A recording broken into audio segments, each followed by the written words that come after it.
Hi, welcome to Mindstorm. I'm Adeo Ressi, CEO of the Founder Institute. I'm joined here by Josh Whiton. Hey everybody, I'm Josh Whiton, founder of Makesoil.org. We're going to be talking today about something that a lot of entrepreneurs deal with, and that's productivity guilt. And I'll take a stab at defining it. It's a concept that, and I'm experiencing it right now, so I can speak firsthand, that if you are a busy entrepreneur with tons and tons of things to do, and all of a sudden you have a moment of downtime, or you consciously decide to take a moment of downtime, you almost feel a sense of guilt that, oh, I'm not working hard enough, or I'm not doing something, I'm instead enjoying myself, but I need to be productive with this time. Mm-hmm. And I don't know if you feel the same way, if that's how you would define it, but I feel it less than ever, but I remember as a younger entrepreneur being plagued by it. And I think when you say when you take downtime, you feel guilty, what we also see is that people just never take downtime because they feel too guilty to even take it. Well, and on that point, even when I was like imploring you to come out, we're here at Life is Beautiful, a festival in Las Vegas, run by a very good friend of ours, Tony Say, and even you said, oh, I had second thoughts because I had a lot to do, and you would have just sat in a house in San Francisco working on email. Now you can sit in a recreational vehicle at Life is Beautiful and do your and do your email. So, you know, we all have it, right? We all think we have more important things to do. Yeah. It feels wrong to go like really enjoy ourselves, right? Right. Well, because you have so much pressure, so much responsibility, so many things, so many emails. I mean, but what I'll say, and why I think it's important we talk about this openly, is that taking time for yourself pays dividends to the business. And if you feel guilty about taking time for yourself, it makes that time for yourself less effective at making you a more effective leader. So it's actually, the guilt itself is a problem. Because on the few moments that you get to be by yourself or do something you want, but you feel guilty, you lose the benefit, right? Yeah. A couple ideas. Like, one is like, where does this come from, right? And maybe it comes from watching our parents or not feeling good enough or childhood experiences. But I think another place it comes from is just nobody really knows what it takes to create a startup, right? Like, maybe we succeed and we look back and people say, well, how did you do it? And you think, how did I do it? I did like 8 million things to get to this point, right?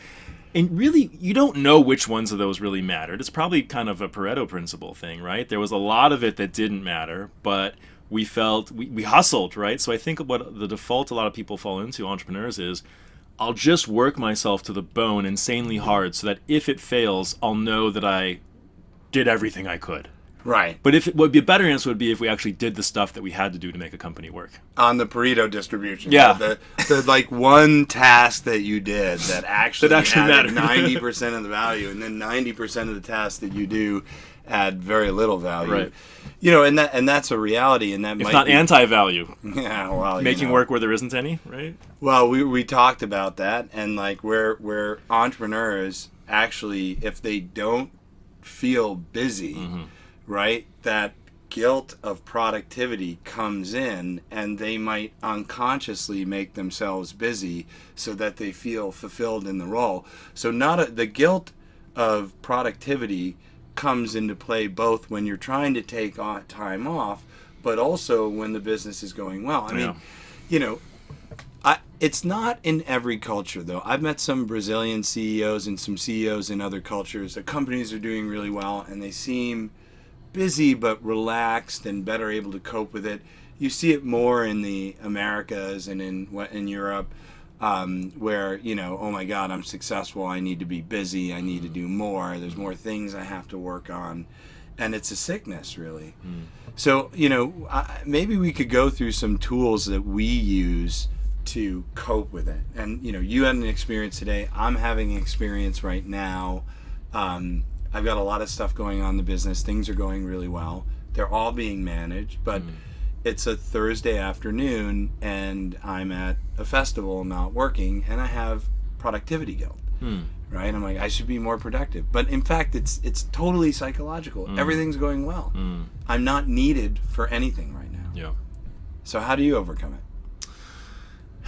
I got to be honest, where I am in my journey after having an exit, it's like all the work now is self-chosen. It was before as well, but I also just needed to make income, right? I had no money.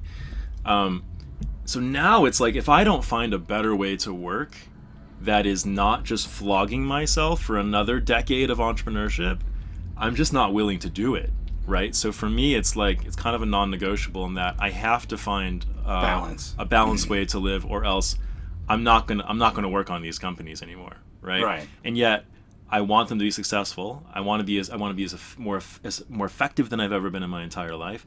And so for me, and you care. Because that's another thing that I can't think, just chill out and do nothing for the planet, right? But let's go into the care thing for a moment, because the first thing that came across my mind when you said that is like, you made a lot of money and you don't care. At least that's the stigma, right? Mm-hmm. And it's like, but you do care, right? You just don't want to work yourself to death. I want to help. I want to help as much as I can. But I think many entrepreneurs know it's easy to have an unsatisfying entrepreneurial journey where you're hitting milestones. There's no celebration. There's no enjoyment. You're just off to the next task, right? I've spent years living that way. And at some point you just say, look, I'm not willing to live that way. What's the alternative? Well, so right. You just brought up one tactic, right? Taking the time to take a break and celebrate achievements. And, at least in that time where you're celebrating the achievements, say to yourself, I don't need to feel guilty. So, Josh, what way are you willing to live? A great article came out a couple weeks ago, a friend sent me, and it was by Deepak Chopra, and he was talking about the difference between intelligence and awareness. And I would say that when we're in that mode of just cranking, just revving the engine and working and checking things off of to-do lists, like, we're busy, but I think our awareness is actually quite low in those situations. And I want to live, to answer your question, I want to live with more awareness. So, right, you become kind of robotic, and I think a lot of CEOs become robotic, and they get busier and busier and busier as the company gets busier and busier. Then they attribute the success to them being busy, and they equate success to being busy. Yeah, and then that's the trap. What happens is, when you're not busy, all these fear of failures and like having to fire people and lay people off. Oh my God, I didn't work hard enough. Ergo, the company started suffering. Ergo, and by the way, this isn't like a problem of new entrepreneurs. Every great entrepreneur I've ever met, from Elon Musk, etc., have this exact problem. They have a real, I guarantee you that Elon works harder than most people can imagine. I guarantee you that Jeff Bezos works a lot harder than most people can imagine. And it's this trap of like, I got successful by being busy, and you equate the two, and that's part of where the guilt comes from. Yeah. And so celebrating successes, so you're like, I am actually successful. But, I think being aware that taking time for yourself and being a happy and balanced person is actually both good for you and the company is another very important thing. Yeah. And so that's true.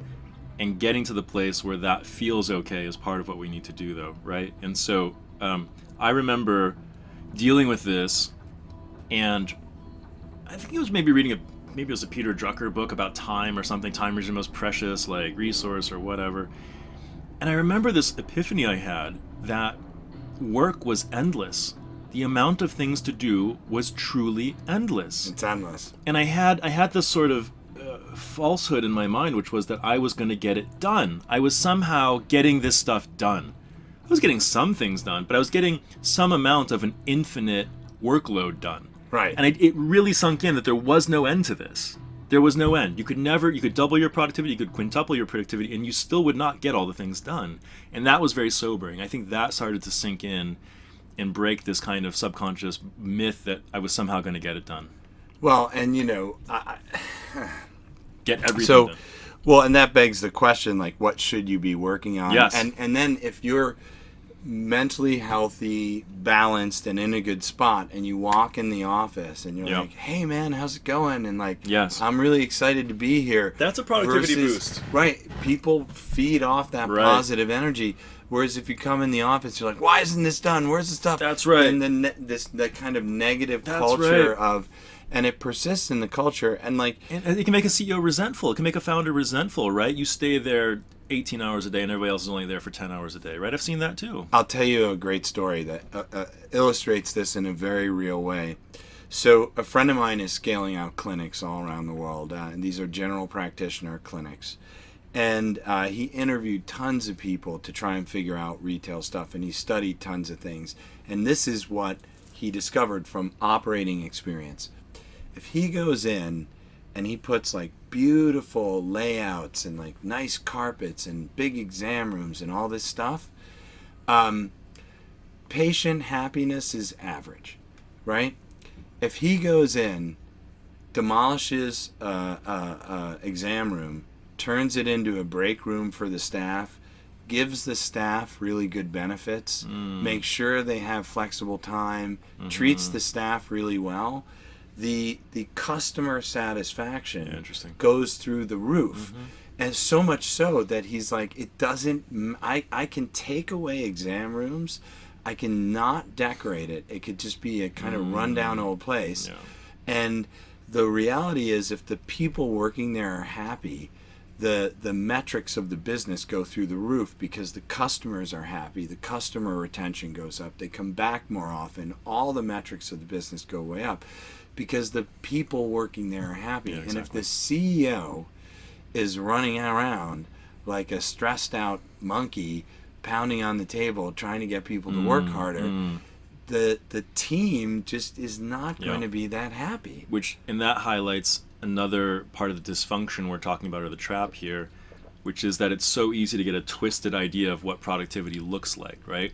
Or what wall are you trying to climb the ladder of, right? Right. When really, like, this employee happiness thing had the biggest dividends. That could be completely in your blind spot if you're just cranking on some other metric that's wrong. Robotically, Yeah, right. yeah. So like, he might not have even discovered it Yeah. because he went in and was like trying to make these beautiful clinics with like fancy machinery and like automated reception, all this stuff.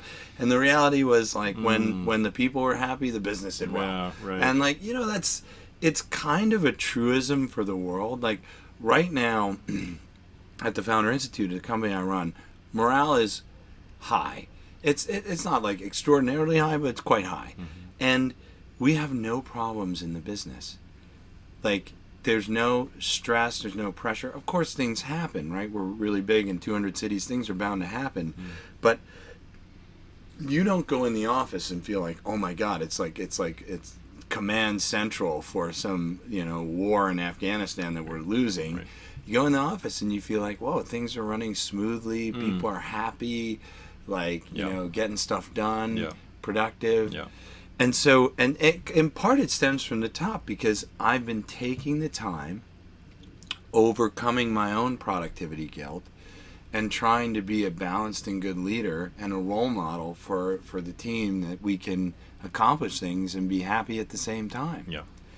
And I think that's another kind of place the productivity guilt comes from, because you need some negative emotion to motivate inhuman amounts of action that are required at times. So I'm not going to say that the inhuman action isn't required. If your building burns down, or key team members quits, you might need to put Sprints in happen, right? Yeah, exactly. But then you get this cycle of like, oh my God, the world's on fire, work hard. And that, instead of saying, okay, and now I'm done, let me go back, you just continue this world on fire, work hard And mentality. and when the world isn't on fire and when people don't have to be sprinting, you know what they start to do if they don't feel safe? They start pretending that they're working. Now you've just introduced something really stupid into your culture, right? And that happens. There's lots of companies like that. CEOs pretend that they're working. They do things, as you said, that don't matter. Yeah. And just like, they're like, oh my God, I need to be busy. I'll tell you a story about doing things that don't matter with me, but this is, so I guess being conscious of everything you do, but I took over multiple areas of the business, and I didn't need to, but it was like I wanted to learn them and optimize them. Some of them had no one running them for some time, no one ever running them, and so I built, structured in, and hired people to run them. And there were times when I was working 100 plus hours a week, and it got to a point in some of these where I'd hired people in, and I'm in meetings with them, and we had talked about this earlier, and I was like, why am I in this meeting? Am I adding any value? Like, the person's trained, they know what they're doing, they have a team. Why am I here? And I stopped going. Yeah. And it was the best decision ever. It Exactly. brought my workload down from 110 hours a week to maybe 60. Totally. And it was just looking at things that I was attending, asking the question, am I adding value? And if I wasn't able to add value, or I added like a very little bit of value, then I could say, as you said in your meetings, invite me in when you need me, and just leave it. Yep. And I got over the productivity guilt by being conscious and saying, like, maybe if I'm a happy CEO, the business will do better. And that's been all those things have been true. Yeah, and that productivity guilt drives a person to show up at every meeting because it's just kind of they're not needed there. They may not even be wanted there, yet they feel the pressure to be there. Right. They need to show that they're adding value. So, I mean, maybe let's leave some closing thoughts for everyone. Here's what I would say: we've all had it. It's almost par for the job being an entrepreneur. It comes from a variety of things. We talked about the negative emotions coming in when you need to do a big sprint. It comes in with the guilt of responsibility, and then when you don't have that, you feel like the fear of not really knowing what's important versus what isn't. Right. And so being conscious that it's there, and maybe accepting an alternative view that if you take time and find some balance in your life without the guilt, that might be one of the single best activities you could do for the business. Yes. And for my closing thoughts, since this is a podcast on mindful entrepreneurship, I want to recommend a little book to our listeners called The Tao Te Ching. And this is like 1,000-year-old book of Chinese wisdom. And this is where you get these Zen kind of statements of work without effort, act without doing. These if you've heard these kind of statements, and it's a really interesting book to read or listen to because it is the opposite of the productivity guilt. It is actually saying there is a universal force that you want to embody and align yourself with, and that life force coming through your life is true productivity. If you're in alignment with that force, you'll create the number of companies you need to create. You'll have the right balance between your energy and intelligence going into a venture versus your family versus your personal development. You're in flow with the Tao. You're not just out of harmony with it and just trying random things like a robot or something. So I highly recommend that book. And I can tell you, I listen to it sometimes and my rational mind is saying, this is insane. How can doing less be doing more? How can you work without effort or blah, blah, blah? And I'll tell you though, I believe it now. I believe that there is a state of consciousness whereby acting and not acting feel the same. They feel like the same amount of effort.